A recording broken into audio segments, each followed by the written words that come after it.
Buenos días a todos.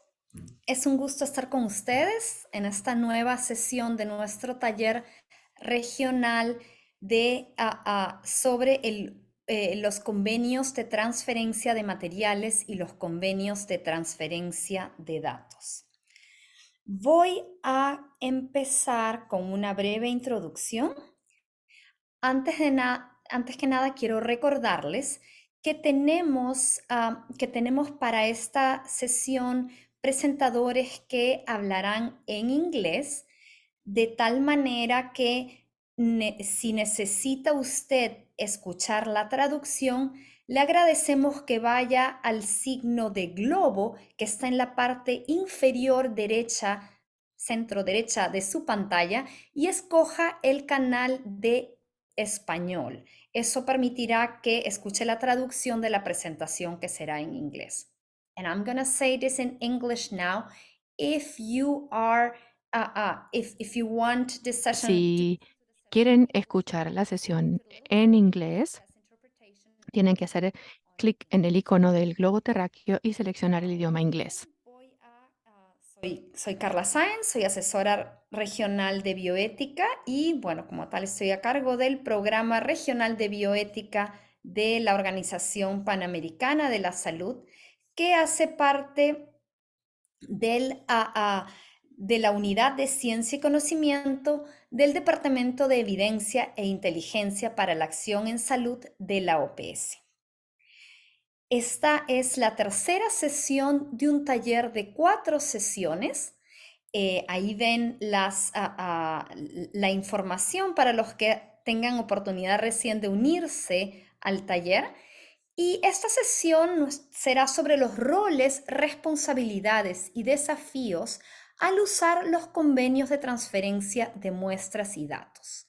La sesión siguiente, nuestra última sesión, el 31 de octubre, será una sesión en que reflexionaremos sobre las regulaciones para los convenios de transferencia de muestras y datos que en la gran parte, la mayoría de lugares de nuestra región no existen, pero será una oportunidad de reflexionar sobre qué regulaciones necesitamos para avanzar adecuadamente usando estos convenios de una manera que agilicen la investigación, promuevan la investigación y promuevan que compartamos muestras y datos de manera ética. Recordarán ustedes que en nuestra publicación Catalizar la investigación ética en emergencias, orientación ética, lecciones aprendidas de la pandemia de COVID-19 y agenda pendiente, tenemos un capítulo dedicado a este tema. ¿Cómo asegurar que las muestras y los datos se compartan éticamente para las investigaciones futuras? No solamente compartimos muestras y datos en investigaciones, en emergencias, aunque es claro que en emergencias o cuando uno está frente a un brote, recoger muestras y datos con miras a compartirlos para investigaciones futuras es más urgente aún. Entonces, en la reflexión regional que tuvimos para la producción de esta publicación, Catalizar la investigación ética en emergencias, discutimos muchas veces sobre los temas que hacían parte de nuestra agenda regional pendiente y sobre los que necesitábamos entrenamiento. Y este es uno de los temas con los convenios de transferencia de materiales y datos, y por eso, por eso estamos haciendo este taller. eh, este taller está siendo grabado. Para los que no puedan participar en el momento, podrán escuchar las grabaciones, del mismo modo podrán escucharlas o compartirlas con sus colegas, con sus instituciones posteriormente. Las grabaciones, así como toda la información sobre nuestra sesión, sobre nuestro trabajo, trabajo del Programa Regional de Bioética de la OPS, se comparte por medio de nuestra lista Investigación Ética. Por medio de ese código QR en rojo, ustedes pueden acceder a nuestra página web y ahí verán la manera de unirse a la lista Investigación Ética. De todas maneras, yo voy a compartir el enlace de la lista por medio de el chat en breve. Y ahí también les comparto el código QR a la página web sobre la publicación Catalizar la investigación ética en emergencias.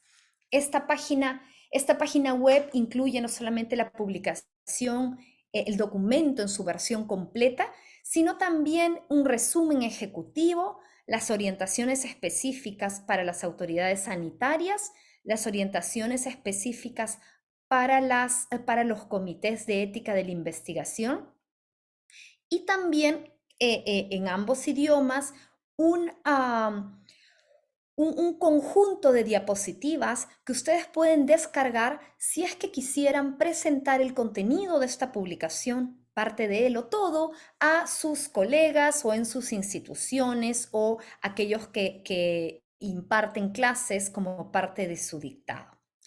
Entonces, ahora voy a dejar de compartir, si me dan un segundo, y quiero contarles sobre esta sesión específica en que tenemos el gusto de contar con la presentación, la participación de Jeffrey Menzer. Antes de presentar a Jeffrey Menzer, voy a hacer dos menciones sobre temas que nos toca aclarar luego. Y es que uno, por favor, desde ya recibimos sus preguntas y les agradecemos que compartan sus preguntas usando la función de preguntas y respuestas del Zoom, porque se nos hace un poquito más fácil ver las preguntas y respuestas por este medio en vez de usar el chat de la sesión, ¿ok? Y la segunda aclaración antes de iniciar propiamente es que no hay necesidad de un registro adicional al del registro de Zoom que tienen. Aquellas personas que participen en las 4 sesiones les daremos unos certificados de participación, pero con su participación y con los registros, los récords de haberse conectado en el Zoom, basta, no hay necesidad de ningún registro adicional.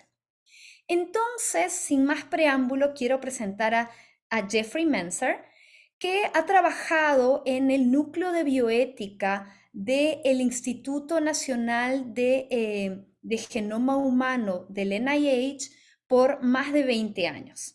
Él inició trabajando en el Comité de Ética de la Investigación de ese instituto, fue el administrador del Comité de Ética y ahora su rol es dar apoyo en temas de políticas específicamente asociados a los acuerdos, los convenios de transferencia de datos y materiales, a los temas relacionados a compartir datos genómicos y a otras políticas del instituto relacionados a el compartir datos de naturaleza más amplia. Su entrenamiento es como enfermero y su entrenamiento de posgrado es sobre administración de sistemas de salud de la Universidad de George Washington. Y él también es parte del Comité de Ética de la Investigación del Hospital Nacional de Niños acá en Washington. Jeffrey, es un gusto tenerte con nosotros y mil gracias de antemano por estar en esta sesión y por compartir la experiencia tan vasta que tienen en tu instituto, los digo por las siglas en inglés, NHGRI, en NHGRI, en NIH. Adelante, por favor. Great, thank you so Muy much. bien, muchísimas gracias. We had some technical issues and hopefully Espero this que is todo working. esté funcionando bien porque tuvimos algunos I was problemitas técnicos originally antes. told to Tuve la submit suerte de last poder week's session participar with en la Anna, sesión de la semana and pasada con Anna Ana, just que got es into her office. la So eh, jefa de la Oficina de Transferencia de Materiales, MTA, y me hice un cartelito aquí que dice que tengo que hablar lento, así que si me acelero, por favor me avisan. Bueno, el día de hoy voy a hablar de cómo el núcleo de bioética se compatibiliza con la unidad de convenios de transferencia de materiales.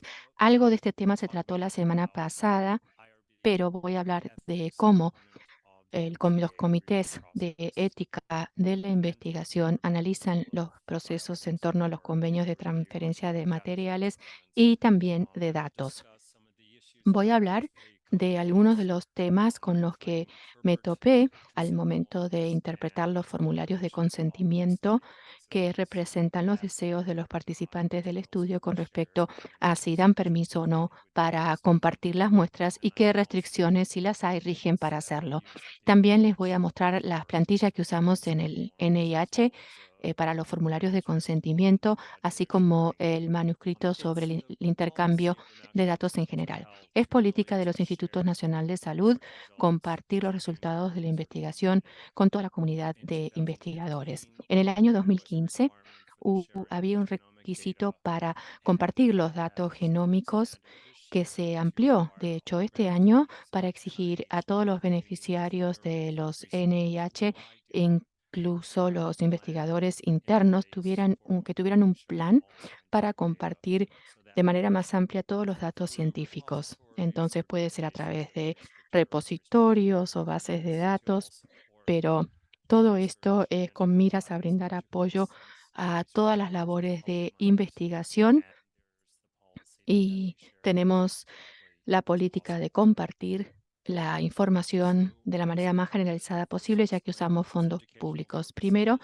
debo decir mi descargo de responsabilidad. Esta presentación es para fines educativos únicamente. No lo que digo en esta presentación no es la postura oficial del instituto que represento y tampoco lo que digo en mi presentación constituye asesoramiento jurídico alguno, ya que no soy abogado. Voy a recapitular un poco lo que se dijo la semana pasada, perdón, en la presentación de Ana, porque me parece que puede ser útil para todos. La Oficina de Transferencia de Tecnología, o TTO, es una de las varias oficinas de transferencia que tenemos en los NIH. Trabajamos con los investigadores de los NIH para identificar herramientas de investigación y patentables. También negociamos los convenios de transferencia de materiales y otros documentos jurídicos que se refieren a el material tanto entrante como saliente, así como obsequios. También negociamos y ejecutamos las licencias y comercializamos las tecnologías. Normalmente yo me ocupo únicamente de los convenios de transferencia de materiales que se utilizan para transferir materiales o datos a otras instituciones de investigación, no a empresas comerciales. Tiene por objetivo solamente con fines de investigación o obtención de licencias. Pero el objetivo de todo esto, de todos modos, hay que asegurarse de que el consentimiento coincida con el objeto de la transferencia. Nuestro instituto tiene acuerdos de los comités de ética de la investigación que rigen las muestras que manejamos y ya les voy a mostrar y explicar cómo funciona este proceso. Como explicó Ana, el proceso es seguir un modelo de los convenios de transferencia de materiales con 2 o 3 páginas que explica el propósito y el plan de la transferencia, explica los requisitos de confidencialidad y hay una versión en blanco de este formulario de consentimiento que se envía junto con el que firmó el participante del estudio, como dijo Ana. Algunos de los estudios en los que trabajamos eh, eh, llevan regidos por estos 20 a 30 años y hubo cambios considerables en la manera en que se hacen las cosas, entonces tenemos que asegurarnos de que la muestra que viene del participante corresponde al formulario que está firmando el participante. Con mucha frecuencia los participantes firman los formularios de transferencia de datos y materiales que corresponden, pero a veces tenemos que remontarnos, según el material o lo que sea, a las versiones anteriores. Y también tenemos la afirmación del investigador, que básicamente es una declaración formal en la que se expresa que el investigador dice que el protocolo permite que se realice la transferencia. Entonces, esto pasa por este núcleo de bioética para asegurarnos de que la transferencia coincida con lo que dicen el protocolo y el formulario de consentimiento que se firmó. Este es un flujograma que con suerte les va a servir para entender un poco mejor el proceso. She or he signs the attestation. It goes to Él o ella firma la atestación, entonces se envía a la Oficina de Transferencia de Tecnología, que prepara el documento que va a ser ejecutado para permitir la transferencia. Eso es estudiado por la Oficina de Ética. Generalmente soy yo, pero hay otras personas involucradas también que asisten con los temas mucho más difíciles o muy complicados, y los discutimos para ver qué podemos hacer. Nuestra meta es ayudar en la transferencia de material, pero queremos asegurarnos que los participantes sean protegidos. Luego se prepara una MTA y se envía al destinatario. Y le toca al investigador compartir el material directamente o los datos. A veces la MTA o el documento define cómo se va a compartir el material. Generalmente los datos son restringidos para asegurarse de que se reparten de manera segura. Luego se repasa la MTA. A veces eso involucra solamente una muestra o una docena o a veces hasta 100 muestras. Todo depende de la naturaleza de la colaboración. Y con mucha frecuencia los resultados de la investigación en ese material se devuelve al investigador que compartió el material para reforzar ese proceso de colaboración. Aquí ven una copia de la plantilla, está disponible en línea en la Oficina de Transferencia de Tecnología en el sitio web, y es bastante sencillo. El acuerdo está entre instituciones, no entre personas. En nuestro caso es entre NIH y el Departamento de Salud y Servicios Humanos. Los materiales se describen muy específicamente. Luego el proyecto de investigación se describe en términos generales, a veces puede ser bastante específico, y luego se incluyen las limitaciones, las condiciones del uso del material. También otra página tiene que ver con confidencialidad y notificaciones que hay que hacer. En cuanto a la descripción, con frecuencia cuando se negocia un MTA hay que revisarlo porque la descripción cambia. Y generalmente es bastante específico, dice exactamente qué material biológico se va a transferir. Con frecuencia las muestras codificadas desidentificadas. A veces hay que cambiar esto porque deciden enviar otro material. A veces la MTA ya se ha preparado, pero hay que enmendar porque van a enviar otro material al colaborador. Como dije, el proceso también incluye la atestación del investigador, y esto incluye una descripción del material, y con frecuencia la MTA toma literalmente lo que ha descrito el investigador para el material. Esta opción 1 es donde el investigador describe o dice que el lenguaje de consentimiento sí permite compartir el material, y aquí también identifican si van a recibir o no los resultados de la investigación, y que se pueden ligar al identificador del investigador. Generalmente todo lo que se comparte es codificado e desidentificado. O quizás no van a pedir los resultados que se los devuelvan. A veces el material es enviado de manera anónima, así que los resultados no se pueden ligar a la fuente. No sé si ha experienciado esto, pero a veces comparten material que no fue coleccionado o obtenido por NIH directamente. Esa es la última parte. Ahora voy a hablar sobre el papel que tiene el Comité de Revisión de Bioética en este paso. Este grupo del Comité de Ética, esta foto es desde el 2019, el último simposio que tuvimos en persona. Ahora vamos a tener otra presencial, pero esto fue antes de la pandemia. Y nuestro papel en este grupo central de bioética es apoyar la investigación ética y responsable, alentando una cultura de colaboración de la ética a través de la definición interna de investigación de IR. Ellos hacen investigación bajo los protocolos aprobados por la NIH y la Comité de Ética de la Investigación. También una pequeña porción de toda la investigación que se hace en NIH es externa y con acuerdos con investigadores externos. Pero diariamente consultamos con investigadores que están en diferentes etapas de la investigación. Ofrecemos apoyo, desarrollamos protocolos, formularios de consentimiento para que el Comité de Ética de la Investigación lo repase y ofrecemos también consultas sobre ética si hay alguna pregunta que tenga un investigador. Y también si tienen alguna pregunta sobre todo el proceso de MTA o DTA y el compartimiento de esto. Todo mi tiempo es compartir políticas para compartir datos genómicos y material genómico.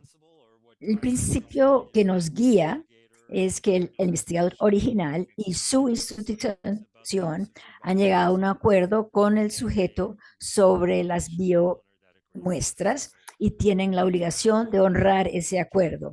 O sea, se refiere al formulario de consentimiento y el protocolo para ver si hubo una discusión y un acuerdo de compartir los datos y que el acuerdo al cual se llegó tiene que ser honrado. No importa si el participante ya haya muerto o no, nos referimos siempre al formulario de consentimiento original que firmó el paciente al inscribirse en el estudio. Aquí hay lo que llamamos un árbol de decisión preparado para guiar a los investigadores. Puedo compartir una muestra de los datos aprobada por el protocolo de la Oficina de Ética para su propósito original. Se les pide que estudien el protocolo, el formulario de consentimiento para determinar si el plan de investigación ha sido compartido y si la respuesta es sí, entonces pueden compartir las muestras. Si la respuesta es no, entonces hay que enmendar el protocolo y si necesario enmendar el formulario de consentimiento para permitir la colaboración de esa investigación y hay que consultar con la Oficina de Ética. En el segundo caso, en el caso en que se comparten los datos para una razón que no es la original, entonces se vuelve un poquito más complicado. El formulario de consentimiento tiene que ser analizado y hay diferentes escenarios para determinar si se permite o no permite compartir las muestras. Por ejemplo, una pregunta es el lenguaje en el formulario de consentimiento original permite investigación en el futuro, compartirla para investigación en el futuro, o es consistente con la investigación planificada, permite uso futuro, uso amplio en el futuro. Si no hay ningún lenguaje de consentimiento sobre compartir en el futuro, entonces lo pueden compartir. Pero si el formulario de consentimiento no incluye este lenguaje y es específico en cuanto a si es para un tipo de investigación específica, entonces no se pueden compartir los datos. Generalmente lo que yo recomiendo es que consulten con el Comité de Ética de la Investigación, porque ellos son los que redactan el protocolo y el formulario de consentimiento. Algunos ejemplos, y tengo algunos ejemplos de formularios de consentimiento y las limitaciones. Por ejemplo, impide el compartir cualquier dato o muestra si el consentimiento original dice eso. También hay limitaciones sobre con quién se puede compartir los datos. A veces solamente se pueden compartir con otros investigadores dentro de la NIH. También se puede limitar el tipo de investigación o análisis que se puede hacer. A veces dice que se limita solamente a esta enfermedad o haremos solamente este tipo de análisis. Puede ser que limite el uso para propósitos comerciales. Por ejemplo, podemos decir que esto no se le va a dar a una empresa comercial. Y como dije anteriormente, a veces eso se permita, pero nosotros no vendemos las muestras. Generalmente a los participantes se les pide en el formulario de consentimiento si permiten compartir la muestra. Y tienen una cajita que tienen que marcar, y esto hay que ser estudiado durante el estudio. Estamos tratando de eliminar esto. Estamos tratando de hacer que los formularios de consentimiento sean más amplios y que permitan compartir los datos de manera más amplia, que se puedan poner en un repositorio y que algo así tan amplio se puede compartir con otros investigadores. Como dije anteriormente, yo a veces tengo estudios que son muy antiguos. El consentimiento se otorgó hace 20 años o hace 10 años y muchos de los investigadores piensan que hay que limitar el uso de esos datos o los participantes no quieren que se compartan los datos. Pero la realidad es que ese no es el caso. Generalmente los participantes que participan en un proyecto de investigación son muy altruistas, quieren que lo que están haciendo ellos beneficie no solamente a ellos, sino a otras personas también. Así que generalmente lo que encontramos es que la gente quiere que compartan sus datos y sus muestras con tal que haya protección de confidencialidad, privacidad y que haya sobre todo transparencia. Aquí pueden ver unos ejemplos. Esto es una formulario de consentimiento que tuve que analizar este mes. Es bastante viejo, puedo ver por las letras. Dice básicamente que las muestras no serán usadas para proyectos no relacionados con la condición de su familia, a menos que usted nos dé permiso. Esto es lo que llamamos una limitación de enfermedad. No vamos a compartir las muestras para cualquier cosa que no sea la condición o la enfermedad de esa familia. Aquí hay otra limitación en el mismo formulario donde dice exactamente cómo van a usar las muestras, y en el futuro es posible que sus muestras sean usadas para otros propósitos de investigación que no están específicamente delineadas en este formulario de consentimiento. Y hay una limitación. Dice que queremos obtener su permiso de ponernos en contacto con usted de nuevo en el futuro si otro tipo de investigación o otras metodologías se desarrollan. Aquí es donde hay una limitación en el proceso que puede limitar la investigación, porque a veces es difícil ponerse en contacto con un participante del estudio. Así que es mejor no imponer estas limitaciones o estas promesas que le vamos a pedir su permiso en el futuro, porque en el futuro puede ser dentro de 20 o 30 años. En ese momento, entonces tenemos que decidir si una MTA para este estudio o no se puede permitir debido a un formulario que fue firmado hace 20 o 30 años. Y la ciencia ha evolucionado tanto desde entonces que ya no tiene sentido. Aquí hay otro ejemplo de una limitación debido a una enfermedad nosotros, como los otros investigadores dentro y fuera de NIH, quizás tenemos interés en utilizar sus muestras de sangre para otros proyectos de investigación relacionados con la miopatía GNE. Aquí, de nuevo, permite compartir, pero se limita a una enfermedad, a una sola enfermedad. Y sin embargo, en el mismo formulario dice que pueden someter los datos genéticos a un banco de datos públicos. Así que la pregunta aquí es, ¿esa limitación impuesta para esa enfermedad se aplica a someter esa muestra a un banco de datos genómicos? Porque en una parte dicen que pueden compartir muestras de sangre, pero en la otra parte hablan de permitir y compartir datos genéticos. Son dos cosas diferentes. Así que hay que analizar este formulario de manera completa. Lo que ocurre cuando escriben estos formularios es que toman algo de un formulario y añaden la frase de otro formulario sin darse cuenta que eso puede cambiar todo el sentido de ese formulario. Aquí hay otro ejemplo de una limitación impuesta en un investigador. Este, de nuevo, es un formulario antiguo donde dice que solamente los investigadores en la NHLBI pueden utilizar las muestras.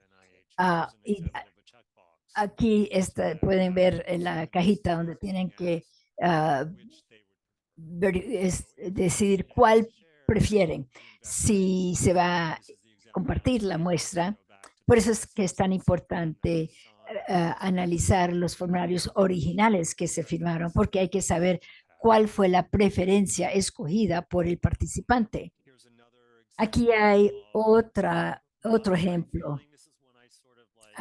Este es uno, yo no soy abogado, pero aquí esto quizás lo han hecho ambiguo adrede, porque hablan de confidencialidad y cómo sus muestras son de identificadas y codificadas, y dice solamente miembros del equipo de investigación tendrán acceso a los datos que hemos obtenido. Y sin embargo, en el próximo párrafo dicen que comparten los datos que han obtenido. Así que yo me pregunto, ¿qué quiere decir esta palabra data?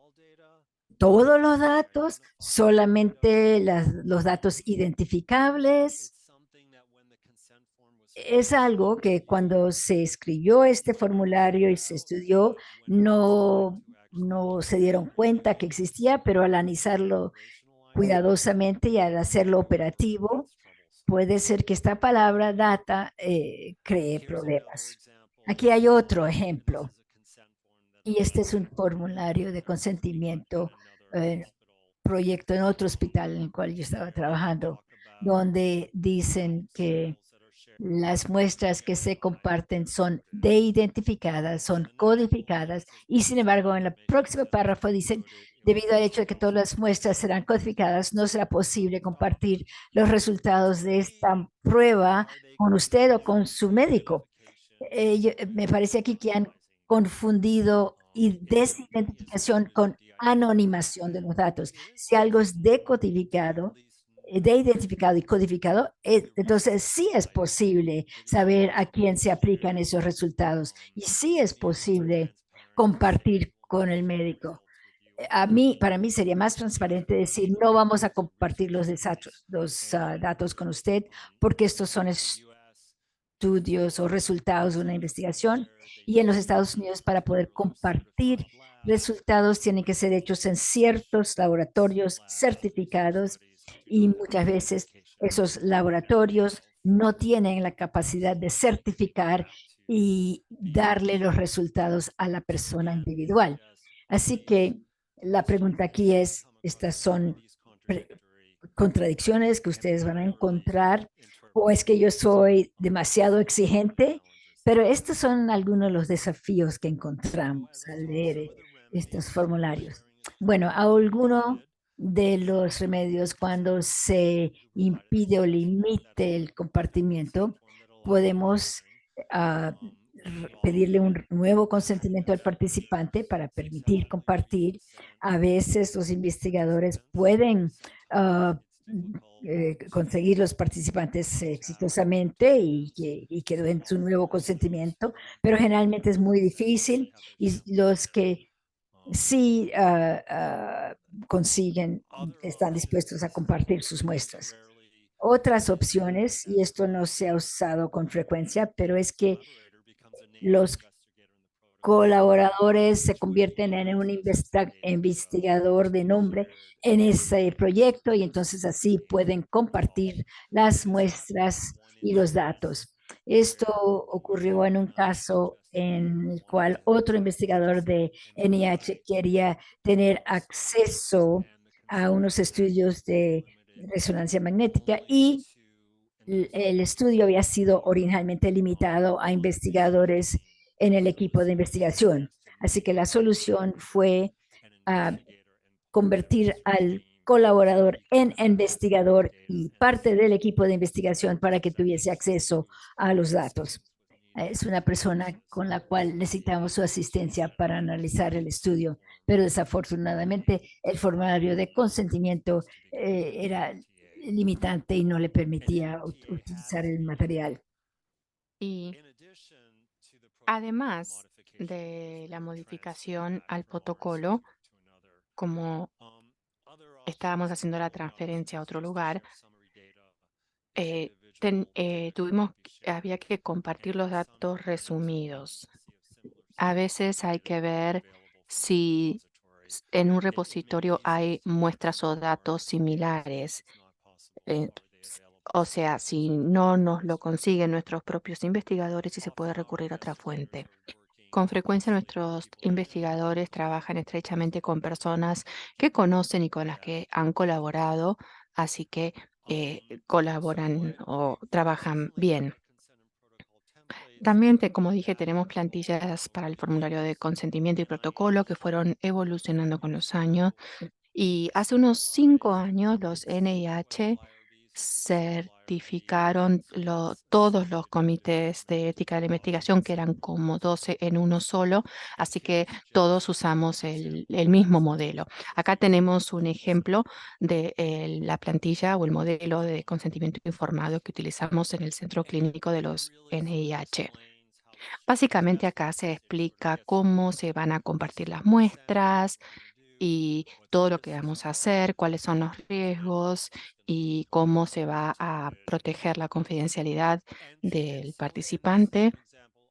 Y este es un ejemplo de que es suficientemente amplio como para que sirva a varios fines. Podemos compartir las muestras con proyectos de investigación que puedan estar o no relacionados con con este propósito o no.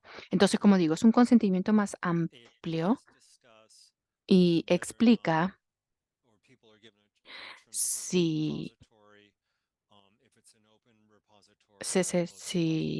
se trata de un repositorio abierto o cerrado, o sea que hay un proceso de solicitud para poder acceder a los datos.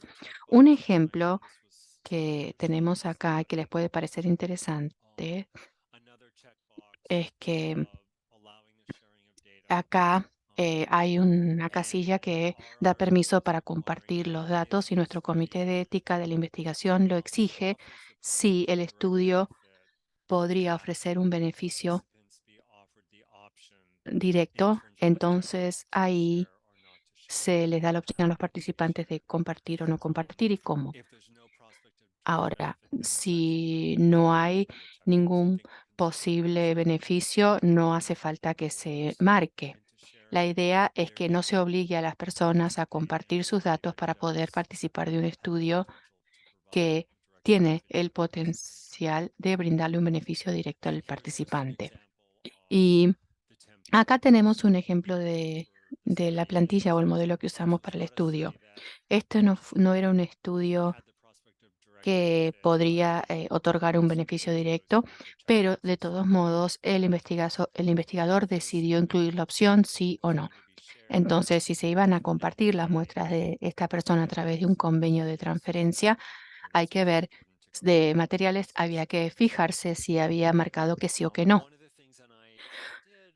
Una de las cosas que hicieron los NIH hace un par de años fue crear este documento que se refiere al consentimiento informado para investigación con muestras y biomuestras y datos. Entonces, básicamente es una traducción y se refiere a compartir con fines secundarios o para investigaciones secundarias y permite un uso más amplio de datos y de las muestras que se hayan recolectado en el transcurso de los estudios de investigación, tanto en los NIH como en algún programa externo de investigación.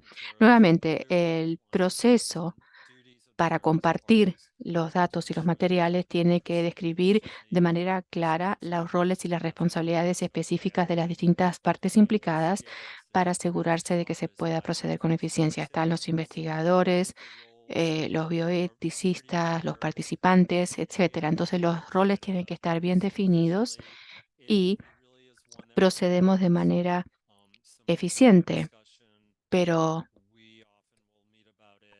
si hay algo que amerita una aclaración adicional, de lo contrario, y lo hacemos, de lo contrario, simplemente lo autorizo. Por ejemplo, si es para compartir en biomateriales y en un contexto similar, no hace falta.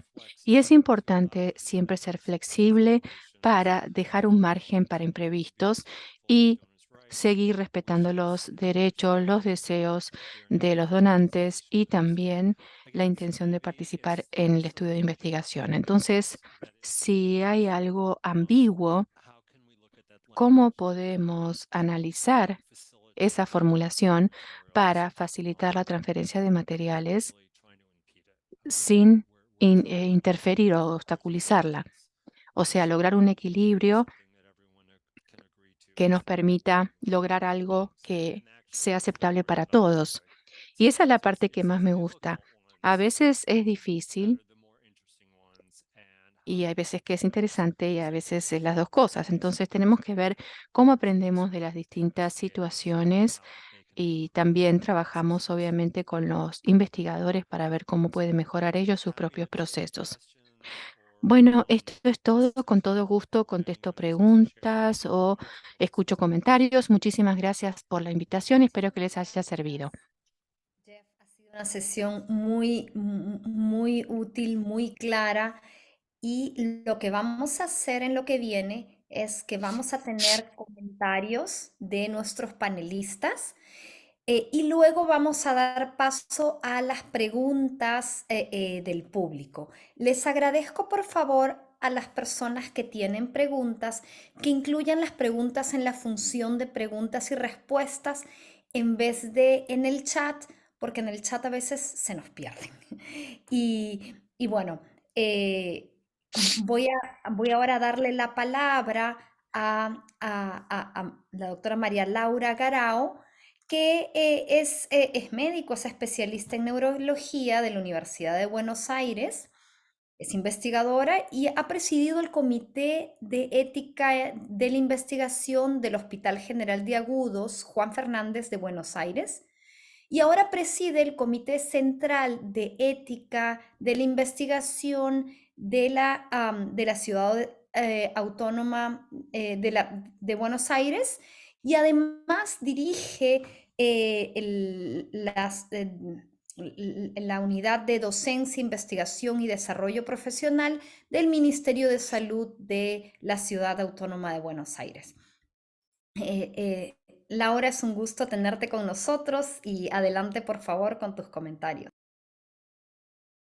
Bueno, muchas gracias. Gracias Carla, gracias Jeffrey. Realmente la presentación, como comentó Carla, fue muy clara y con un contenido muy práctico.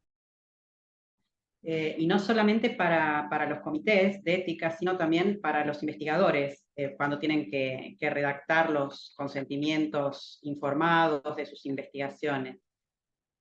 En lo que respecta acá en nuestro país, en la Argentina, Desde el año 2020 tenemos una resolución ministerial, la resolución 2940, que establece una guía para los biobancos de muestras biológicas con fines de investigación. En esa guía se establecen no solo las normas de funcionamiento de los biobancos, sino también los requisitos que deben tener los acuerdos de transferencia de material y los tipos de consentimiento informado, los contenidos que deben tener esos consentimientos, así como lo mencionaban en las charlas anteriores, y cómo se establecen las pautación. Ahora, en lo que respecta específicamente a la ciudad de Buenos Aires, nosotros no tenemos un biobanco que dependa del Ministerio de Salud y que tenga las características que están mencionadas en esa resolución. No obstante, como en todas las instituciones de salud, existen biorepositorios. Ahora, es una debilidad que tenemos en el sistema y mucho trabajo por hacer, porque no es una práctica habitual en los hospitales, me refiero a los hospitales públicos de la ciudad de Buenos Aires, que se solicite un consentimiento para el uso posterior de las muestras almacenadas o de los tejidos remanentes cuando son obtenidos por vía asistencial, digamos, para un fin asistencial. Solamente esto ocurre cuando ya hay en marcha un proyecto de investigación y obviamente ya fue aprobado con el consentimiento. Así que creo que ahí tenemos mucho para trabajar, como para poder conseguir que se haga una práctica habitual de obtener estos consentimientos y puedan estar disponibles esa cantidad de muestras para investigadores de todo el sistema. Específicamente en lo que se trata, lo que respecta al tratamiento de datos, el gobierno de la Ciudad de Buenos Aires tiene una política de gestión de datos que maneja toda la gobernanza desde la generación del dato hasta la disposición final. Y en esa política general se establece que obviamente los datos de salud, salvo consentimiento expreso o situaciones de emergencia sanitaria, como tuvimos con la pandemia, no pueden ser tratados. Sin embargo, desde el 2016, la ciudad cuenta con una ley de historia clínica electrónica para los hospitales públicos. Nosotros tenemos 24 hospitales públicos en la ciudad, y esto genera una única base de datos que consolida la información sanitaria de todos los pacientes que se asisten. Entonces, obviamente, en la medida que se empezó a utilizar este sistema, se generaron una cantidad, un volumen de datos muy importante, y a partir de allí, en el 2019, desde el Comité Central de Ética del Ministerio, en conjunto con la Gerencia Operativa que hace la gestión de la información y estadísticas de la salud, establecimos un procedimiento para evaluar los proyectos de investigación que estaban solicitando la información sanitaria de las bases de datos del gobierno de la ciudad. Esto se aprobó por una resolución ministerial, y básicamente ahí lo que se establecían son los requisitos y el circuito para hacer los pedidos. El circuito brevemente inicia con una evaluación de factibilidad con respecto a si los datos que los investigadores están pidiendo realmente están disponibles o no en esa base de datos sanitaria. Para eso los investigadores tienen que completar un formulario en donde tienen que consignar el proyecto, los objetivos, la metodología, bien concreta la descripción de los datos que van a requerir que se consigan de la base de datos. Y actualmente la Gerencia de Estadística desarrolló una herramienta para establecer a posteriori de esa consulta de factibilidad, una herramienta para establecer una evaluación de riesgo inicial de las solicitudes. Ellos presentaron esta herramienta recientemente en el Congreso de Ética en Investigación que organizamos el mes pasado, y básicamente no es la idea que yo les desarrolle su trabajo, pero lo que hacen es un análisis que les permite clasificar los pedidos que reciben de información sanitaria a partir del impacto potencial que podría tener sobre las personas en caso de que la información se filtre o que ocurra una reidentificación. Entonces, de esa manera clasifican riesgo aceptable, aceptable con observaciones o no aceptable, y a veces requieren interacciones con los investigadores para que vayan modificando sus pedidos, variables, etcétera. Si piden datos, por ejemplo, de texto libre de las historias clínicas, eso ya no se considera aceptable. En fin, hay todo un tratamiento que me parece que es interesante. Obviamente esto después termina, si es un proyecto de investigación, tienen que recibir la aprobación del Comité de Ética Interviniente, o inclusive si es para gestión sanitaria, también la autorización del área respectiva. Me parece que es algo interesante tener en cuenta, digamos, evaluar los riesgos cuando se solicita información sanitaria, y me parecía que, bueno, ellos también están desarrollando alguna herramienta como para que los investigadores mismos puedan tener noción de cuán riesgoso es el dato que están pidiendo para su investigación.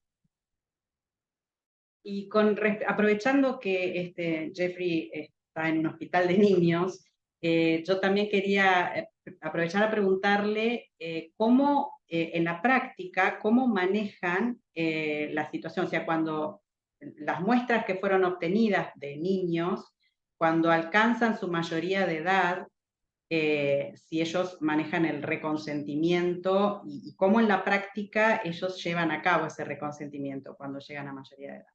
Gracias.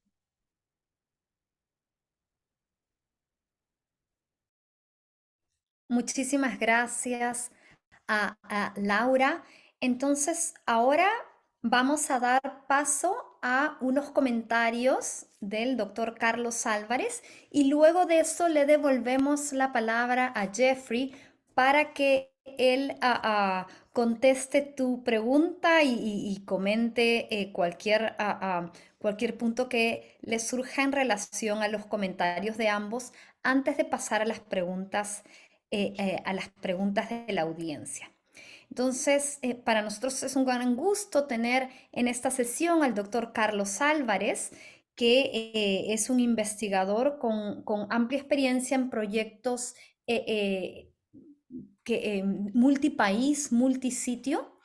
Él es investigador de la Clínica Colsanitas y de la Facultad de Medicina de la Universidad Nacional de Colombia. Y, por ejemplo, durante la reciente pandemia de COVID, fue el investigador responsable del ensayo clínico Solidaridad en Colombia. Adelante, Carlos, con tus comentarios. Buenos días, Carla. Muchas gracias por la invitación. Agradezco también a felicitar al doctor Jeffrey por la excelente conferencia que nos acaba de dar y que nos pone de manera sencilla y nos transmite la experiencia de Elena Yes y de su experticia en esta área tan importante. Yo diría que estoy como al otro lado, estoy más en el papel del investigador, que más que estar vinculado directo a comités de ética, he estado vinculado en investigación en diferentes papeles como investigador. Y también en ese sentido, pues veo con beneplácito muchas de las recomendaciones que hace el doctor Jeffrey, especialmente porque algunas veces lo que vemos en esta avalancha de información y la rapidez con que va evolucionando es a veces las dificultades de tener un proceso netamente cualificado de la mayoría de comités de ética que permitan hablar el mismo idioma. Entonces creo que entre más fácil se clarifique y se haga pedagogía y tengamos, hablemos todos el mismo idioma, pues básicamente se facilita tanto la labor de los comités de ética como de los investigadores. Porque en principio el caso de los biorepositorios, igual que como nos comentaba nuestra colega de Argentina, en Colombia es mucho más reciente la legislación. Realmente en Colombia aparece hasta este año, enero de 2023, una ley de la República en el que establece muchos de los ítems que nos comentaba el doctor Jeffrey, que aparece como una ley de la República, que eso es muy bueno, pero también muy malo, porque si hay un dinamismo en la evolución de todos estos procesos, pues básicamente cuando ocurre una ley por lo menos en Colombia, pues básicamente cambiarla no va a ser tan fácil. Y puede a veces algo que ahora en este momento es completamente actualizada, probablemente en 2 o 5 años podría ser desactualizada y quedarse atrás. Pero en este momento está actualizada y básicamente recoge muchos de los puntos que el doctor Jeffrey nos transmitía. Creo que hay a veces un punto importante en la transferencia de datos. Creo que a veces tenemos dificultades cuando empezamos a trabajar con diferentes instituciones y sometemos a diferentes comités de ética la apreciación que se tiene y a veces hay zonas grises, sobre todo la transferencia de datos. Creo que vienen dos como puntos al que a mi modo de ver los veo frecuentemente y es por una parte, las normas y leyes que existen en cada uno de los países sobre la big data, del manejo de la confidencialidad de la información en general, y otra sobre la información los consentimientos informados que dan los pacientes o las participantes de un estudio clínico para participar o que sus datos sean utilizados en un momento dado para investigaciones epidemiológicas. Cada vez la tendencia que vemos es utilizar información de múltiples instituciones para poder sumar datos. Un ejemplo de eso, la misma propuesta que hace la OMS en las plataformas de registros clínicos que permitan tener datos de forma anonimizada. Algunas veces tener retrospectivamente esa información se convierte en una dificultad y poder tener los permisos que se quieran discutir en un momento dado con los posibles potenciales donantes de la información, si le llamamos de esa manera, puede a veces dificultar si no está tan claro. Lo mismo algunas veces vemos dificultades en los comités de ética y en los investigadores claramente en los consentimientos que se dan para una atención clínica convencional y después esa información que se tuvo, no estoy hablando de muestras, sino sencillamente de la información de datos que se puedan utilizar ya no dentro de la parte de atención clínica, sino que posteriormente algún investigador quiera tener o responder una pregunta de un interés particular. Creo que ahí tenemos todavía zonas grises en las cuales no están tan claros en muchos casos. Y algo que también veo es un planteamiento difícil con el tema de inteligencia artificial. Cada vez vemos más posibilidades de software que pueden obtener información de bases de datos de registros clínicos, de software de historias clínicas, y a medida que esto pues cada vez es más popular, pues sí veo que tenemos dificultades en tener las cosas claras en la posibilidad de utilizar informaciones a partir de inteligencia artificial y creo que hay todavía mucho por hacer en otros países. Es decir, creo que esta legislación, especialmente la de muestras y biorepositorios y biobancos, se está fortaleciendo en todos los países, se está conociendo. Veo un avance importante en lo que también nosotros como investigadores, el momento de empezar una investigación, algo que hace unos 5 o 10 años no lo teníamos en cuenta, ahora claramente lo tenemos en cuenta y casi es una condición para hacer un estudio clínico, pero todavía veo que en la obtención de información de datos, para análisis epidemiológico, todavía tenemos dificultades en conocimiento y también en la interpretación de los comités de ética. Por esto celebro nuevamente, Carla, esta iniciativa de propender pedagógicamente a la región y empezar a ponernos de acuerdo en muchos aspectos que probablemente en otras partes están claros y de pronto en nuestra región no están tan claros. Muchísimas gracias, Carlos, y muchísimas gracias también por insistir en un par de aspectos que creo que son fundamentales en la manera en cómo concebimos estas actividades. Primero, el traer distintas perspectivas a la mesa, ¿no? La ética de la investigación no es solo tema de comités de ética o bioeticistas. Los investigadores, las autoridades sanitarias tienen un rol fundamental Y desde la OPS siempre impulsamos una visión de sistemas de ética de la investigación, donde las partes en distintos roles tienen distintas responsabilidades y no hay una varita mágica que uno solo pueda usar y resolver todos los problemas. Y en segundo lugar, que hacemos investigación porque la investigación produce conocimiento que cura enfermedades, que mejora la salud de las personas, que previene daños y por eso me gustó cuando en su presentación Jeffrey habló de ética, responsabilidad y eficiencia, y en el sentido de recordarnos la importancia de hacer investigación y el beneficio que surge de hacer investigación a la hora que uno evalúa todos estos mecanismos, porque, digamos, sería muy fácil decir siempre no, pero decir siempre no significa negar el beneficio que puede resultar de la investigación y por eso el valor de buscar la manera de hacer las cosas. Si es posible hacerlo y es posible hacerlo bien, hagámoslo, ¿no? Entonces, yo quería resaltar eso y con esto le devuelvo la palabra a Jeffrey. No sé si quiere, bueno, había algunas preguntas concretas, pero también quizás tendrá algunos comentarios luego de haber escuchado los desafíos específicos, la realidad específica de nuestra región. Adelante, Jeffrey.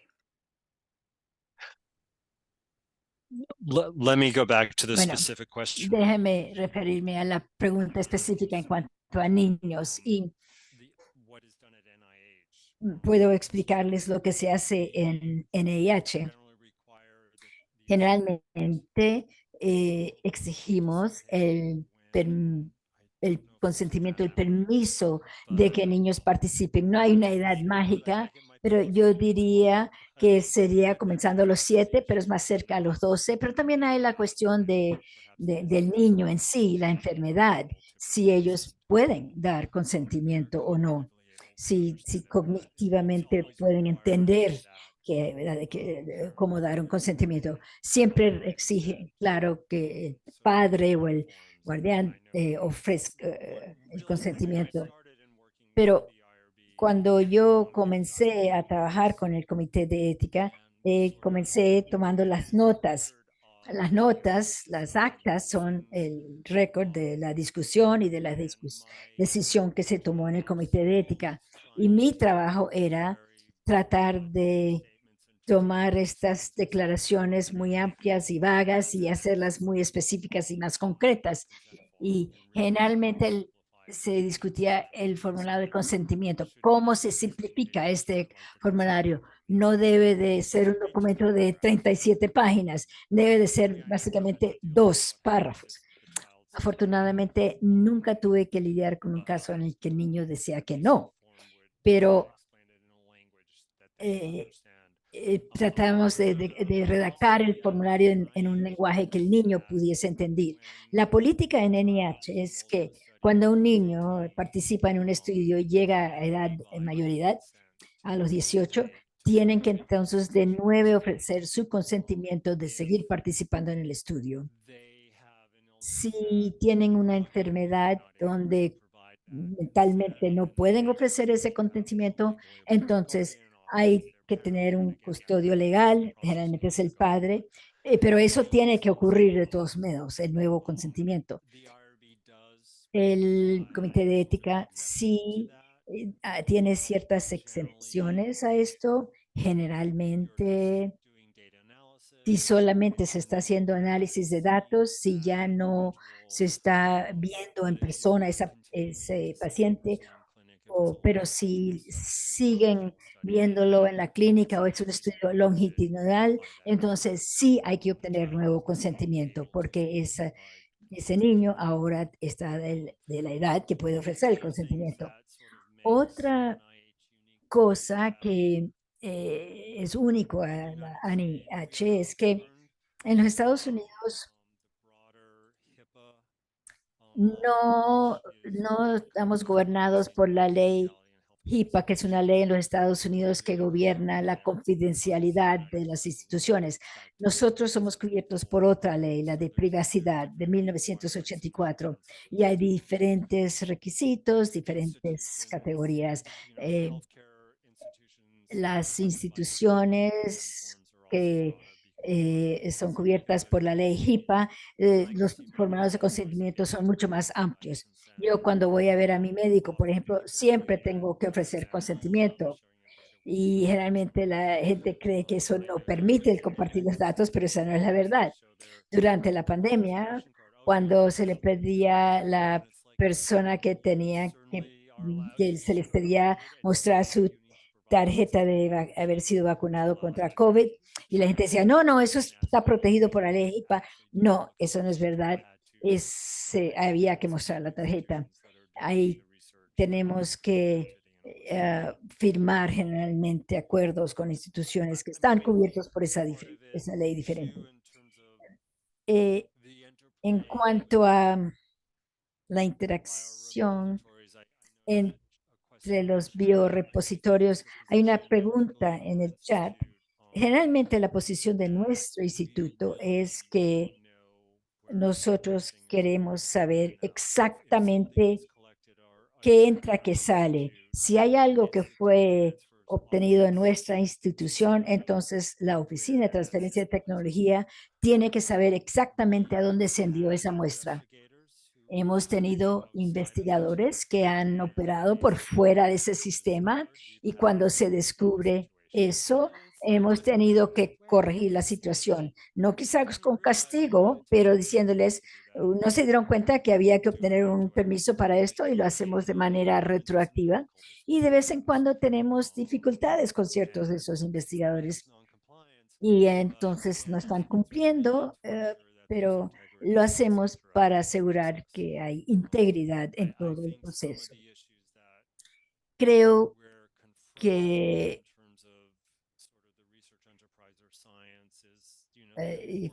cuando hay las empresas de ciencia que se involucran y situaciones desafortunadas ocurre sin respeto a la ciencia y la investigación y eso a veces tiene impacto en la disposición de la gente de compartir sus datos. Esto también ha ocurrido debido a la historia de Henrietta Lacks, que usaron sus células sin permiso, y esto ahora es conocimiento público, hay mucha gente que lo sabe, y en la comunidad de investigación todo esto refuerza la necesidad de cumplir con lo que existía en el momento. Lo que exigía en los años 50 es diferente a lo que se exige hoy en día. No sé si eso ha respondido a alguna pregunta en particular o no. Estamos hablando de diferentes países con diferentes sistemas, diferente en mi situación. A veces hay situaciones tan diferentes que es muy difícil para mí enfocar en otras cosas. ¿Cómo opera un centro de investigación al más alto nivel, como es un instituto de NIH, que tiene una serie de recursos que muchos de los centros de investigación, diría la mayoría de centros de investigación en Latinoamérica y el Caribe no tienen, ¿no? Entonces, desde una oficina de transferencia tecnológica que no existe en la gran mayoría de instituciones de nuestra región, bueno, además del comité de ética, ustedes en el instituto tienen un recurso que es una unidad de bioeticistas extras, son brazos de bioeticistas extras apoyando el trabajo. Luego, en un momento te has referido también a una consulta ética. Y ese es otro recurso que hay, que es hacer una consulta, así como uno hace la consulta de pediatría, la consulta, no puede ser una consulta de especialistas de ética. Y bueno, esto es especialmente útil en los casos en que uno puede entrever que hay mucha más profundidad en la pregunta y que un involucramiento más formal y organizado de especialistas en ética es necesario, ¿no? Entonces es interesante ver cómo se van estos, conforme nuestra región transita a hacer mayor investigación, a confiar más en la investigación, a buscar lograr más de la investigación que hacemos, es muy interesante vislumbrar cómo se ven las cosas hacia el futuro. Yo voy a empezar con algunas de las preguntas que están en el chat. Estoy tratando de juntarlas porque hay muchas y estoy tratando de priorizar las que tienen que ver con aspectos específicos de convenios de transferencia de muestras o datos, porque hay otras que son, digamos, más amplias. Pero también quería hacer un comentario, y es que cuando mostraba a Jeff los consentimientos antiguos, bueno, antiguos, no tan antiguos algunos, pero los consentimientos que uno tiene que evaluar para ver de hacerle justicia a la voluntad de quien se dio una muestra o se dio datos, cómo uno batalla con la dificultad generada porque el consentimiento original no estuvo bien escrito, fue ambiguo, fue incluso contradictorio a veces. Y creo que creo que hay que recordarnos la importancia de un lenguaje claro, conciso, que facilite no solamente la obtención de la participación, la obtención del consentimiento de la persona para este estudio, sino que sea un documento que realmente nos permita honrar la voluntad del paciente en una situación en el futuro. Entonces, creo que con esos ojos, quienes estamos en comités de ética, nos debemos sentir más instados a hacer este análisis riguroso, que a veces es un tema, de cuidado con el lenguaje. No es que nadie esté tratando de engañar a nadie. Yo veo la mayoría de veces en que nosotros batallamos con documentos de consentimiento informado, es porque hay un poco de descuido, hay un poco lo que decía Jeff, se tomó algo de un documento previo, pero no se editó todo de manera acorde. Y bueno, también, por supuesto, desde la perspectiva de los investigadores, el gran favor, el gran apoyo que tienen cuando un comité de ética hace este escrutinio de los documentos de consentimiento, que, como digo, no solamente ayudan al presente, sino también al futuro.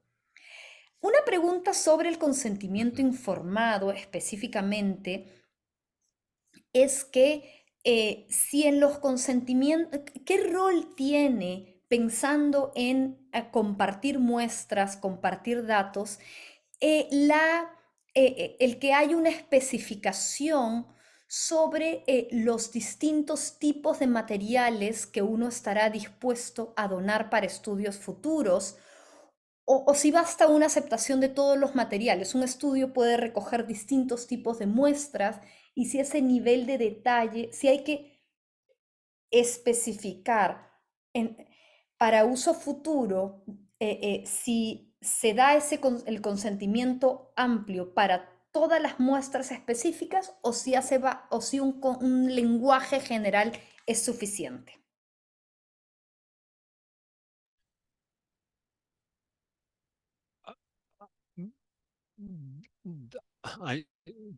It's best to not be Es mejor no ser específico, creo.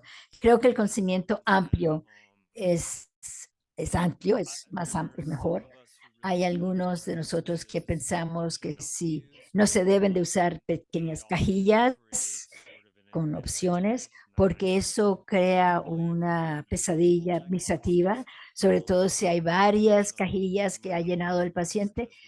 Uno de mis colegas en la investigación ha demostrado que la gente no necesariamente saben exactamente lo que están chequeando, y si se les hace la pregunta de una manera diferente, quizás la respuesta sería diferente. Así que lo mejor es no ser muy específico, ser lo más amplio posible, porque tampoco sabemos lo que será el pensamiento en el futuro. No sabemos qué traerá el futuro en cuanto a el tipo de análisis que se va a hacer. Y ahora, en cuanto a inteligencia artificial, esto me horroriza. Hay tanto que va a ocurrir y creo que la gente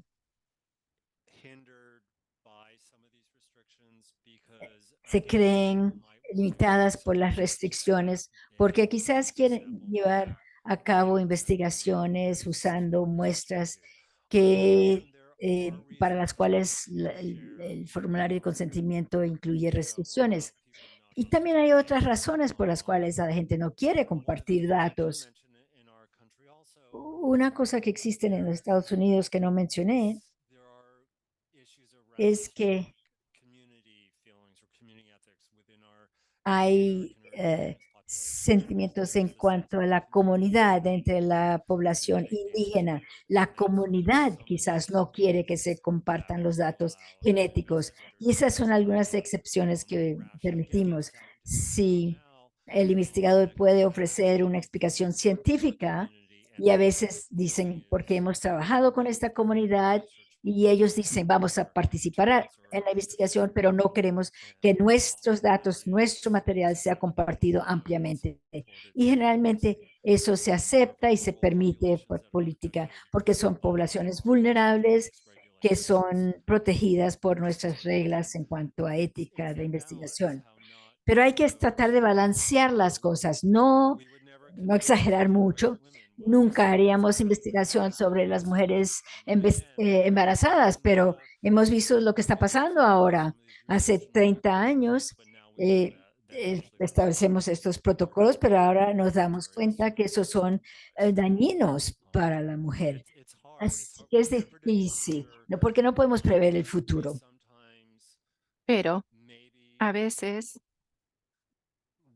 quizás queremos tomar el camino más fácil que no necesariamente es el mejor. Y también muchas veces hay problemas con los formularios de consentimiento. Es decir, los investigadores o los becarios nos dicen, nunca habían hecho antes esto y entonces se olvidan del consentimiento y resulta que a los 10 años falta la aprobación. Dice, bueno, pero hace 10 años se aprobó, pero ahora no y bueno, cambiaron las reglas y todo se complica. El comité es completamente digamos, exhaustivo en el examen que hace y a veces permite y a veces no. Por eso digo que es importante ver a todas las cosas en su conjunto y asegurarnos de ser obviamente transparentes y coherentes. Carlos, ¿quieres complementar? Adelante. ¿Me das la palabra a mí? Ok. Sí, dos cosas. Nuevamente, felicitar al doctor Jeffrey por sus excelentes intervenciones y especialmente porque nos lleva a plantear la importancia del sentido común, el sentido común en las cosas que pueden tener divergencia y que no necesariamente es hacer las cosas mal o no hacerlas, sino por un sentido común de cuál es el fin realmente de lo que se quiere hacer con la investigación. Y en la propuesta que decías, Carla, no sé si esos consentimientos informados en los cuales uno podría dejar un concepto muy amplio, pero también darle la opción al participante de que lo que se llama el salir, aquel participante que efectivamente tenga la posibilidad de ser más específico, que tenga esa opción, pero siempre el consentimiento de hacerlo amplio y dando la opción de que el que no lo quiera amplio, pues pueda tener la opción específica de la opción del output. Sí, de hecho, invocando tu reflexión sobre sobre el sentido común, ¿no? El tan poco común sentido común con el que lidiamos. En general, la mayoría de gente, si tiene la confianza en el equipo de investigación como para permitir el uso de una muestra de sangre, tiene la confianza para permitir el uso de una muestra de orina, por ejemplo, o una biopsia. Digamos, normalmente lo que el sentido común nos muestra es que es la confianza lo que determina más que si la muestra me salió de la piel o de la saliva, eso realmente en general no es aquello en lo que la mayoría de gente basa sus decisiones. Sin embargo, y acá hay un tema que mencionó Jeffrey, que también está relacionado a algún comentario en las preguntas. Si nosotros sabemos que estamos trabajando con una comunidad o que servimos a una población donde hay unas visiones, por ejemplo, culturales, ancestrales, específicas, por ejemplo, sobre la sangre, entonces el sentido común dictaría que ese aspecto quizás merece una especificación especial, ¿no? Pero creo que no es posible dar una solución general para todos los casos, sino más bien tener presente esa diversidad y bueno, tratar de tener una mirada amplia tanto como sea posible. No, otra pregunta que se hacían las personas que participan en nuestra sesión es en relación a el contenido de los MTAs y si deben discutir aspectos de propiedad intelectual de los resultados o de modificaciones que se pudieran hacer en la muestra original, o si eso en general no debiera ser parte del contenido de los convenios. Y también en relación a en qué casos específicos usamos los convenios y si hay alguna peculiaridad, algo especial, algo diferente, cuando los convenios suponen no solamente transferir de una institución a otra, sino transferir de una institución en un país a una institución en otro país. ¿Qué rol juegan qué papel tienen las fronteras, los distintos países? ¿Es algo que se especifica o se trata como un caso normal? That I actually can answer partially. Again, Esa pregunta la puedo contestar en parte. Yo solo veo lo que me da la Oficina de Transferencia de Tecnología y ellos se ocupan de las patentes y otros temas de los que francamente no tengo mucho conocimiento. Pero sí sé que tenemos estos convenios de transferencia de materiales que se envían a instituciones de otros países y que se hacen de manera directa con la institución en cuestión. Y es el mismo convenio. El convenio que utilizamos es bastante sencillo. Creo que tiene 2 páginas y media, nada más. Y es el formulario estándar que utilizando. Los que llamamos con la sigla CRADA, que se refiere a los acuerdos de cooperación en investigación y desarrollo, son mucho más largos, se refiere a patentes, descubrimientos futuros y muchas otras cosas. Pero creo que un convenio sencillo es lo único que se necesita para una transferencia sencilla. Para hacer, por ejemplo, un análisis de una persona, tenemos, por ejemplo, un programa muy grande de enfermedades no diagnosticadas, donde las personas que padecen enfermedades o trastornos normalmente genéticos sumamente raros, tratan de obtener un diagnóstico y bueno, es material que se comparte con el resto del mundo justamente para ayudar en el diagnóstico y tratamiento de esa enfermedad. Y había otra cosa más. Otra cosa más mencionaste. Tenemos como una jerarquía al momento de compartir. Hubo un estudio en el que el formulario de consentimiento tenía la redacción básica que tenía que ver con las células y tenía un par de párrafos de qué células son, cómo se van a usar, cómo no se van a usar, si podían retirar el consentimiento. En general, para las células IP se dice que no se puede retirar el consentimiento porque una vez que se estudia es muy costoso, entonces había que decidir de entrada. Pero este formulario de consentimiento aborda esto sumamente bien, pero no es para compartir muestras de sangre u orina. Entonces, si se da un consentimiento a este nivel, o sea, mucho más elevado, se sobreentiende que también van a dar el consentimiento para algo mucho menor. Sería bueno si fuera mucho más amplio, pero bueno, nosotros consideramos que el consentimiento es suficiente en la mayoría de los casos. Ejemplo,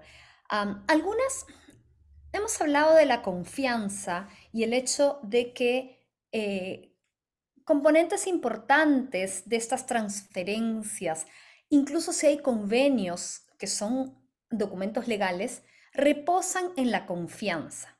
Algunas personas preguntan, ¿qué pasa cuando de un lado, del lado de donde recibimos una muestra o del lado de a quien damos una muestra, falla la confianza? Por ejemplo, si falla la confianza cuando uno va a dar unas muestras y a pesar y teme que los estudios nuevos, estos estudios futuros por una nueva institución, se vayan a hacer sin el rigor científico y ético del caso, o cuando, por el contrario, se recibe unas muestras, pero uno tiene sus sospechas sobre la calidad, sobre qué tan éticamente fue el recojo inicial. Entonces, ¿qué hacer en estas circunstancias en que hay razones, hay sospechas para no tener confianza en el uso de las muestras o datos que uno cede o en la recolección de las muestras o los datos que uno recibe?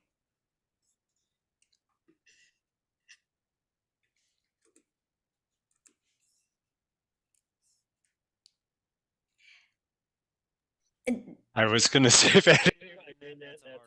Iba a decir que qué difícil la pregunta. Mi experiencia se ha centrado más bien en muestras que se recolectaron hace mucho tiempo, en el marco de un proyecto de investigación que se hizo, no sé, en una institución hace 30 años. Así que tenemos que confiar y suponer que se hizo todo bien. Ahora, si hay algún indicio específico de que no fue el caso, bueno, hay que ver, pero depende del contexto, porque preguntamos si se deberían usar, si no se recolectaron de manera ética. Bueno, es un interrogante enorme que ha surgido varias veces con muchas muestras. Bueno, con todo gusto, si hay alguna otra pregunta. Carlos, y no sé si Laura, tú quieres agregar algo más también. Sí, no, yo lo que creo, Carla, es que ahí sí pues, es parte del trabajo cooperativo y de la confianza. Cuando uno trabaja en estudios multicéntricos o estudios cooperativos, uno trabaja en confianza en que los demás están y uno mismo el compromiso de terminar el proceso ético y cumplir con las buenas prácticas clínicas y éticas que implica la investigación. Si tenemos dudas en que estas personas con las que estamos asociados o estamos trabajando en conjunto no están cumpliendo estos criterios, pues yo creo que la respuesta concreta es hay que salir de ese grupo y si vamos a procesar, y si el apunto es que yo soy el que tengo que procesar muestras o procesar datos, probablemente pues esa institución no trabaja con esos datos de esa institución o con esa muestra o sencillamente se acaba esa confianza y por lo tanto ese trabajo colaborativo. Creo que ahí ante la duda, como muchas otras cosas en la vida, pues creería que no avanzaría más. Sí, creo que también se comentó en la reunión pasada con Anne, ¿no es cierto? Hay que confiar. Y de hecho, también las instituciones y áreas regulatorias y los gobiernos tenemos que ganarnos la confianza del público en general, porque en eso se basa su deseo, probablemente más allá de un deseo altruista, también implica una confianza en las instituciones, en el centro de investigación o en el biobanco o quien sea que sea el depositario de sus muestras o de sus datos. Entonces, hay que construir esa confianza en base a la transparencia y en base a la trayectoria que tenga esa institución, la comunicación de resultados, tener una buena comunicación con la ciudadanía, de manera de generar esa confianza, más allá de lo que mencionaba Carlos, de la confianza dentro de intergrupo de investigadores. And Go the ahead. reason why Y el motivo por el que los NIH exige que en el intercambio de los datos tiene que haber replicabilidad de los resultados es que para que una vez que se acepte un paper, los datos se tienen que compartir. Entonces ahí es donde empiezan a entrar en juego muchos de estos convenios para la transferencia de datos, porque tiene que ver con la comunidad de investigación. Este último año en la prensa, digamos, se mencionaron 4 o 5 estudios de investigación importantes donde se cuestionaba el tema de la manipulación de los datos. Y es interesante que un muchachito periodista encontró todo esto, ¿no? Entonces, trabajamos y somos parte de un ecosistema muy amplio y nosotros solos no somos los responsables únicos, pero todos tenemos una función. Y sí, podemos dar muestras y la gente puede extendernos garantías, pero nosotros no estuvimos en el laboratorio y no podemos ver todo lo que pasa. Tenemos que confiar. Y quizás si algo se hizo de manera indebida, tiene que haber un sistema de pesos y contrapesos más adelante que permita descubrirlo. Si se hizo algo que no se debería haber hecho, si se manipularon los datos de manera errónea. Entonces, es bueno ver que existen estos pesos y contrapesos y a veces esto incide en la percepción que tiene el público de la investigación, pero tenemos que saber que tenemos que trabajar de manera honesta y transparente. Un par de preguntas sobre temas que tienen que ver con el uso de muestras o datos de comunidades ancestrales, comunidades indígenas. Y la pregunta era a Jeffrey, ¿cómo se manejan esos casos en los Estados Unidos? Y esta pregunta tiene que ver, estoy tratando de unir las preguntas de manera que sea una conversación más natural, porque realmente es un tema que tiene que ver con los aspectos de confianza de los que veníamos hablando, porque no sé si están todos al tanto, pero hemos tenido algunas experiencias en la región, específicamente en los años recientes, muestras tomadas de la comunidad Waorani, Waorani, no sé si lo estoy pronunciando correctamente, en el área de Ecuador, que fueron inicialmente tomadas de manera no ética. Sin embargo, las personas que hicieron investigaciones futuras asumieron que esas muestras así habían sido obtenidas de manera ética. Entonces, fue una cascada de problemas por un error inicial, por una mala práctica inicial. Entonces, pensando en las muestras de comunidades ancestrales, aborígenes, indígenas, cualquiera sea el nombre que se utilice, y teniendo en cuenta que el uso de datos genéticos que puedan identificar a la comunidad, ¿qué reflexiones nos puedes compartir y qué sugerencias, Jeffrey? Y ahí nos aclara, perdón, Adriana Granizo de Ecuador nos aclara qué es Guaraní, la comunidad de este incidente en alrededor de los últimos 10 años en nuestra región. This particular area is an expertise of Este ámbito es la especialidad de Sarah Hall, así que lo difiero a ella. Ellos trabajaron mucho en esto, sobre todo en el último tiempo. Personalmente, yo no tengo mucha experiencia con el tema, pero sí que trabajamos con comunidades de pueblos indígenas para tener comités de ética de la investigación y colaborar. Uno de los comités de ética de la investigación con los que trabajé está en la ciudad de Phoenix, Arizona, donde viven muchas comunidades originarias y hay un hospital de servicios para poblaciones originarias, y entonces ellos trabajan mucho con ese tema. Pero básicamente los investigadores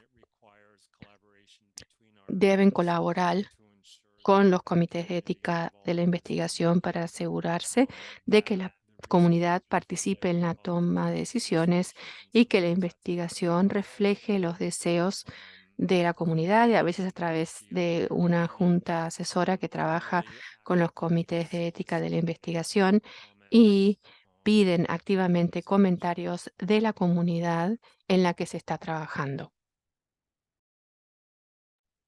Sí, ciertamente. Y no sé si Laura o Carlos quieren agregar algo sobre este tema específico, pero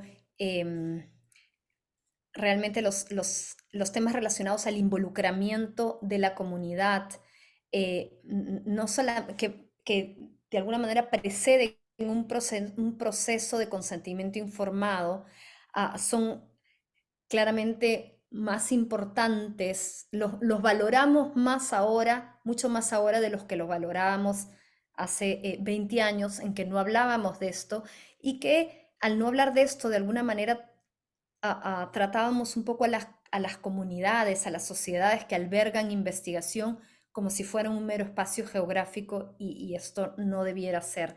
Creo que tenemos la suerte de tener a muchas orientaciones. Ahora incluso las pautas de SIOMS tienen una pauta específicamente dedicada al involucramiento de la comunidad para saber su interés. Y creo que una cosa de la que no hablamos con mucha frecuencia es que muchas veces hay una relación de investigación entre el equipo de investigación y la comunidad que es larga. Pienso específicamente en el caso del que hablaba Jeff, porque cuando yo estaba en NIH, en, en esa época, como parte del comité de ética del Instituto de NIDDK, del Instituto Nacional de Diabetes, Digestión y Riñones, había mucho trabajo, mucho diálogo continuo con la comunidad de indios Pima, porque de hecho había una capacidad instalada de hacer investigación en la propia comunidad, y ese diálogo fue muy enriquecedor, e incluso llegó un momento que yo recuerdo en que el líder de la comunidad cambió el líder dijo, no, yo no quiero más que mi comunidad participe, y fue un caso en que se llamó una consulta ética porque el resto de la comunidad sí quería participar. Entonces, creo que tenemos mucho trabajo que hacer en los aspectos de involucramiento de las comunidades en la investigación, y quiero aprovechar de contarles, nosotros en la OPS ya no hablamos, difícilmente hablamos de involucramiento en la comunidad sin hacer la aclaración que el involucramiento comunitario no es exclusivamente para la inclusión de comunidades indígenas en la investigación. Muchas veces nos decían, Pero ¿por qué sigues hablando de involucramiento comunitario? Este estudio no es con comunidades indígenas. Y todas las comunidades merecen ser involucradas, consultadas, incorporadas, tenidas en cuenta en la investigación al margen de sus diferencias. Carlos. Sí, definitivamente, Carla, yo creo que ese es un comentario extremadamente importante lo que acabas de decir, porque si personalmente algo aprendí en los últimos años de trabajo en investigación es la importancia de la participación comunitaria en la investigación. Es decir, muchas veces invitamos a los participantes, ya cuando tenemos la investigación ya queremos hacer el consentimiento, pero justamente entender en trabajos de investigación clínicos, y no solo clínicos, sino de investigación de campo, tener en cuenta los conceptos de la comunidad, no solamente hace que sean más exitosos el mismo trabajo, sino la orientación que se hace. Yo sí creo que definitivamente es uno de los componentes extremadamente importantes, que así como trabajamos en toda la logística para los ensayos de vacunas, de la cadena de frío de la vacuna, así como establecemos el trabajo de las áreas de los diferentes procedimientos operativos para los investigadores, es extremadamente importante y el mismo nivel, o más nivel, tener en cuenta a las comunidades en las cuales se va a desarrollar el estudio. Gracias, Laura. Veo que quitaste el micrófono, así que algo. No, sí, está bien.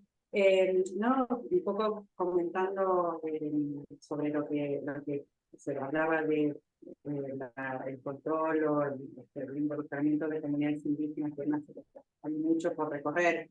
En realidad, en los últimos años, acá en la Argentina se empezó a dar un poco más de participación o importancia en algunas regiones. Los comités regionales, antes de aprobar un proyecto de investigación, hacen participar a los institutos de poblaciones indígenas como para, digamos, contar con ese aval, cosa que hace algunos años, no tantos años atrás, por ahí eso no ocurría, y la verdad que también han ocurrido algunos abusos con distintos tipos de estudios. Y totalmente, no solamente limitado al tema de poblaciones indígenas. La realidad es que lo que surge también en personas con discapacidad, ¿no? El problema de nothing with me without me, ¿no? O sea, no decidan sobre mí si no estoy involucrado en la decisión. Y me parece que eso es fundamental incorporarlo también. Gracias. Estoy copiando acá los enlaces a las pautas de SIOMS, donde los que estén interesados en las orientaciones internacionales más comprensivas y actualizadas que tenemos, pueden leer un poquito más sobre el tema. Nos queda poco tiempo, pero hay muchas preguntas que tienen que ver con un tema que no he, digamos, como saben, Jeff trabaja en NIH, que es un centro de investigación donde, digamos, todas las personas que acuden al NIH son personas que están son parte de protocolos de investigación. Pero como bien sabemos, muchas veces las muestras y los datos, digamos, los protocolos de investigación son una de las tantas maneras cómo obtenemos muestras y datos que pueden ser utilizadas para investigaciones futuras. Entonces, hay a veces las muestras y los datos vienen de la práctica clínica, ¿no? Hay algunos ejemplos de COVID. Uno va, se hace la muestra de COVID y el remanente puede usarse tiene un potencial para hacer investigación. Hay muchas veces muestras que se obtienen con fines de vigilancia epidemiológica y esas muestras tienen un potencial de ser usadas en investigación. Es un escenario distinto de que cuando la muestra inicial se obtiene para un protocolo de investigación y estos otros dos escenarios, la atención de salud y la vigilancia de salud pública, presentan algunos desafíos en nuestra región porque en muchos casos en sobre todo en la atención de salud, no se usan procesos de consentimiento informado que pudieran usarse. Entonces, no, se pierde la oportunidad de preguntarle a la gente, oiga usted, yo le estoy haciendo su prueba de COVID, pero ¿me dejaría usar esa muestra para un estudio futuro, sí o no? Entonces es una especie de oportunidad perdida, y creo que con miras a maximizar el impacto de la investigación, tenemos que empezar a pensar en hacer procesos de consentimiento informado amplio para pedir que esas otras muestras de otros escenarios se puedan usar en investigaciones futuras, ¿no? Es como un poco ¿qué trabajo hacemos ahora para hacernos la vida, para facilitar la investigación ética en el futuro? En el caso de la vigilancia epidemiológica, muchas veces